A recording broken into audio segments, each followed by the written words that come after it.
Introducing custom test scripts for HawkScan. A custom test script is a great way to write your own scan rules to run against your target during your HawkScan. It is a plugin just like a SQL injection attack. So the first thing you got to do is register the plugin with the platform. Give it a nice, meaningful name like my plugin. What this is doing is it's reaching out to our platform and it is provisioning an ID that is both unique to your organization and to your script. It's got a little bit of helpers to tell you what to do. So this is what you're going to add to your StackHawk YAML here, and this is what you're going to add to your plugin script. So let's go to our StackHawk YAML first, and I'm going to add this in.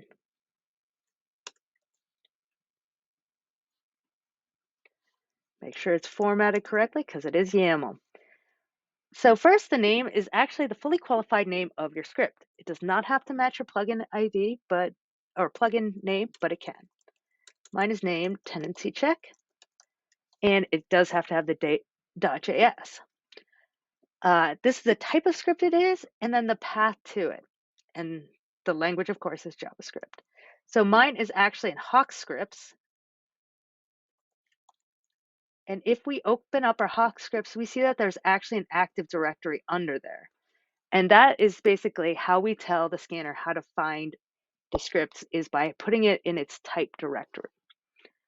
So now we're going to grab this ID and we're going to look at our script. I've already written it, so we'll go over it as we're scanning, but let's make sure to add our plugin ID right now to there, and that's the most important part as we're going through. So we're going to start our Hawk scan, and now we can look kind of at our script and what it kind of does. There's two different functions. You need to implement at least one of them, scan and scan node. Scan typically can run several times on a page, any URL on that page, and scan node typically just runs once. We're using scan node in this case, and we are getting our HTTP message, and we are making a copy of it. And I'm just naively appending /user to it because I know that that will reveal users. And now I'm looking for this user 4. I know this user 4 belongs to a different company in my Java Spring Vulny than the user I'm logged in as. So if I see this, I know that the tenancy check has failed. I'll record the index of it in the response body, and then I'm going to raise this alert. So the things that the alert needs is this plugin ID, the HTTP message, and the evidence index that we just captured. The rest is up to you.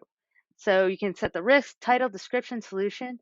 So make sure you put stuff in there that's useful for you to diagnose the problem. Let's go back to our scan. It looks like it did find a vulnerability with our tenancy check. So let's go and look at our scan. So you notice that it's got a little custom tag to denote that this is your custom script that ran. And we can go in, and now it's just like any other finding or alert you see. You can triage it and diagnose it however you want. And that's how you do your custom test script.